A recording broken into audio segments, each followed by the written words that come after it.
Fala galera, beleza? Tranquilo? Bom galera, vamos continuar o nosso conteúdo aí de eletrodinâmica, tá? Vamos falar um pouco sobre as leis de Ohm, né? A nossa última aula nós falamos sobre o que é corrente, né? Falamos um pouco sobre a história de Ampère, falamos um pouco sobre a história de Volta, né? Alessandro Volta, tá? E hoje nós vamos falar sobre Ohm, tá? E aí vamos falar um pouco sobre o físico Ohm, né? Porque eu acho que é interessante nós não ficarmos presos só na matéria física. Eu acho que é interessante nós também darmos valor àqueles físicos que estudaram tanto para nos proporcionar essas disciplinas, essas matérias, né?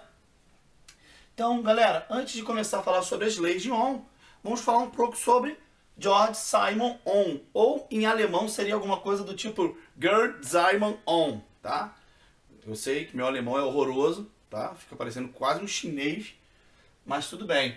Bom, Georg Simon Ohm, tá? Nasceu 16 de março de 1787 ou 89. Eu fiz pesquisas, tá? E cada lugar que eu pesquiso ou fala 87 ou 89, tá? E morreu em 6 de julho de 1854. Bom, ele era um físico matemático, porém, existem dois fatos que permearam a vida de Georg Simon Ohm, tá?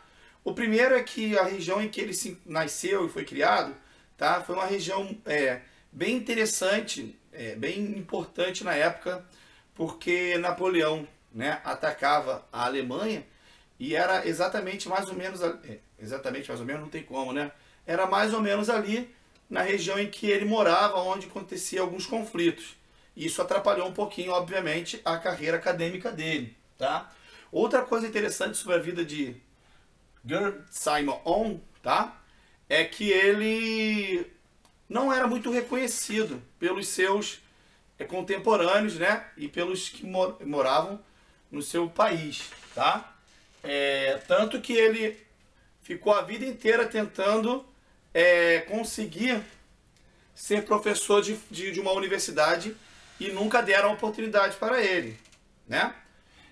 Então, só aos 60 anos foi que ele realizou o seu sonho de ser professor universitário, beleza? Mas por que ele, o que credenciou ele a finalmente conseguir esse sonho, tá? Bom, com o invento de Alessandro Volta, que eu falei na última aula, né? Que era a pilha, né? Que foi chamada de pilha voltaica, né? Ele começou a estudar eletricidade, tá? Porém, ele queria provar provar várias coisas, tá? Mas duas coisas ele queria provar mais especificamente. Primeiro, os físicos da época diziam que a corrente elétrica e a DDP, a diferença de potencial, não tinha nenhuma relação. E ele queria provar, ou queria, né, provar que isso era verdade, ou queria desmentir esse fato, dizendo que existiria sim uma relação entre corrente e DDP, que a gente vai ver que existe sim, tá? Outra coisa que ele estudou bastante foi os materiais. Ele começou a colocar vários materiais vários condutores de diferentes materiais, de espessuras diferentes, né? De comprimentos diferentes, tal, a fim de proporcionar, tá? Se tinha alguma coisa a ver ali, se o comprimento ou a largura do fio interferia ou não, que posteriormente seria a segunda lei de Ohm, tá? Só que ele esbarrou um pouquinho porque a pilha voltaica, a pilha de volts, ela não tinha muita eficiência quando se tratava de fios mais grossos. Então ele mesmo teve que inventar o seu próprio condutor, tá? Elétrico, através de diferentes temperaturas. É bem interessante esse assunto também, a ponto de começar a estudar essas partes, tá? E aí ele vai conseguir comprovar, como já vamos falar daqui a pouquinho aqui na primeira lei de Newton, que corrente e DDP tinham uma relação? Sim, beleza?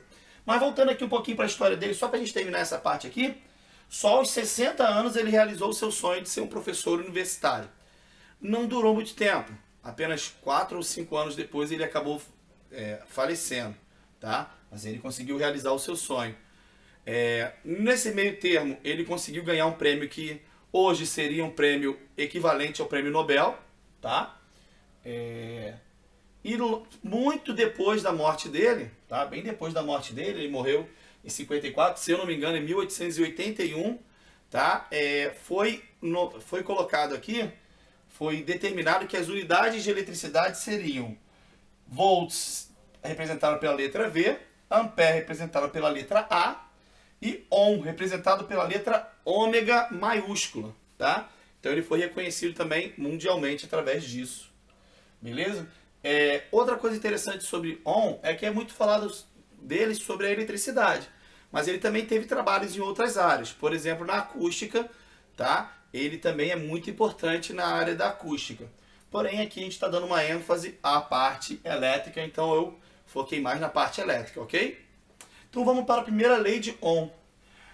A primeira lei de Ohm, tá? Vai falar sobre resistência. Mas o que viria a ser resistência, tá?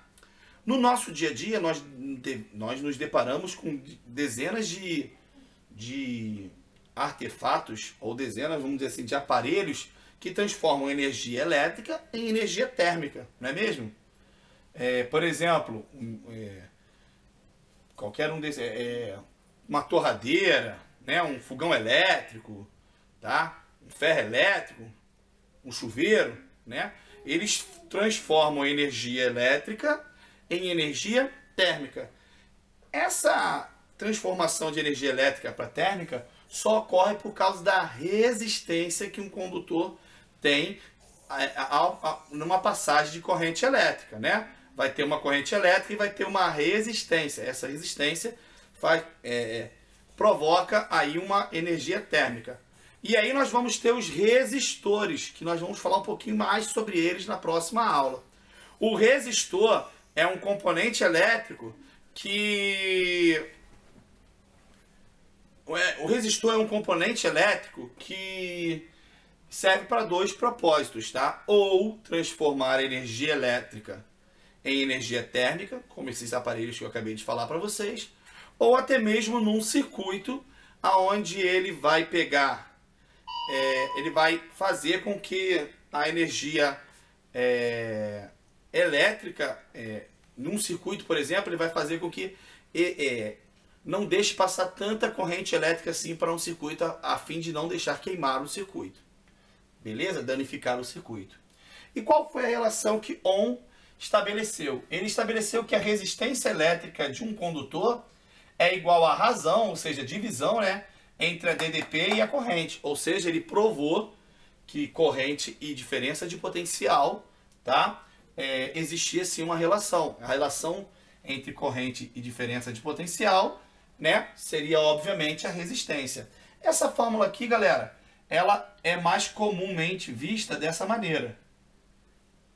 U igual a R vezes I, onde diferença de potencial sobre um resistor é igual a sua resistência vezes a sua corrente.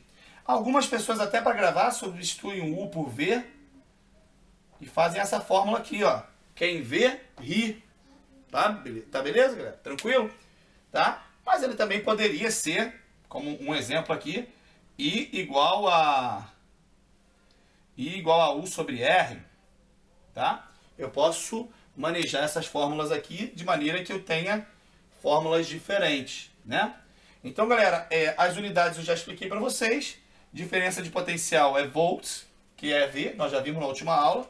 Corrente é ampere, que é representado pela letra A. E R, que é resistência, é uma nova para a gente aí, é representado por Ohm, que é representado pela letra grega ômega maiúsculo, ok? Então agora nós vamos falar um pouquinho sobre resistores ômicos e não ômicos e sobre a segunda lei de Ohm. Beleza, galera? Tranquilo? Então, vamos continuar? Resistores ômicos e resistores não ômicos, tá, galera? Bom, galera, resistor ele é chamado de ômico quando a relação entre a DDP e a corrente não muda, tá? Se a temperatura for constante.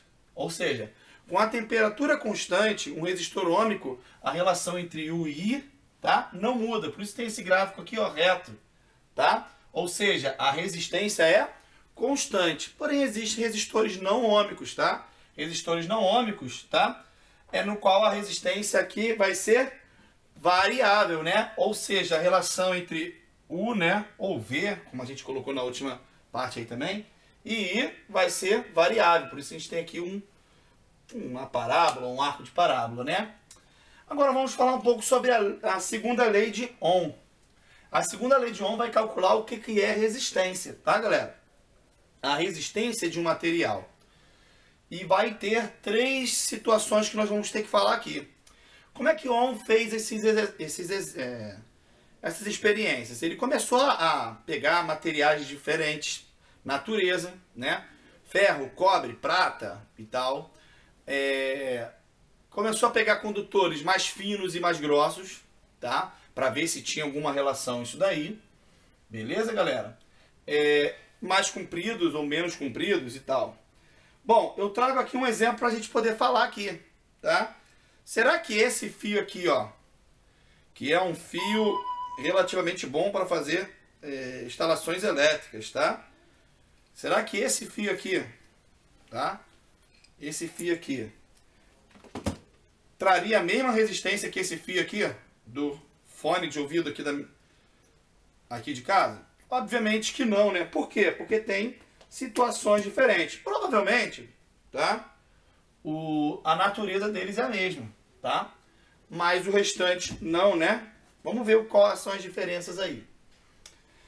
Na segunda lei de Ohm, Ohm ele estabelece que a resistência de um condutor homogêneo depende da sua natureza, ou seja, depende da natureza do material, que ele vai chamar de resistividade, tá? E ele vai representar por essa letrinha aqui grega, que é o Rho, né?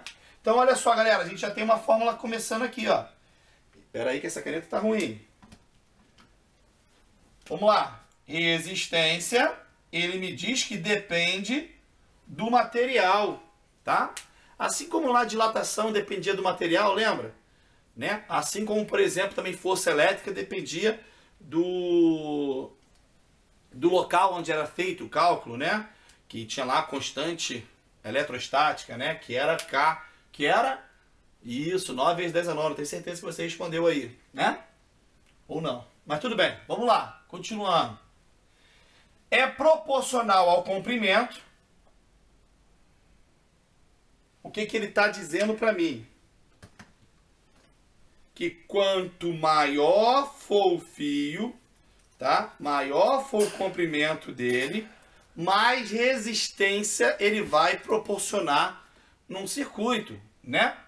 Mais resistência ele vai proporcionar à corrente elétrica. É óbvio, né, galera? A corrente elétrica, para percorrer esse caminho aqui, pequeno, né? Vai ter menos resistência, porque se ele for percorrer esse caminho inteiro aqui, né? Então, a resistência é proporcional, tá? Ao comprimento. E ele descobriu ainda mais. Ele descobriu também que é inversamente proporcional à área transversal. O que seria inversamente proporcional, galera? Quando um cresce, o outro diminui. Então, olha só. Eita, que eu peguei a caneta errada de novo. Tem que marcar. Então, aqui eu tenho, ó, a minha área sendo inversamente proporcional na parte de baixo aqui, né? Não é isso?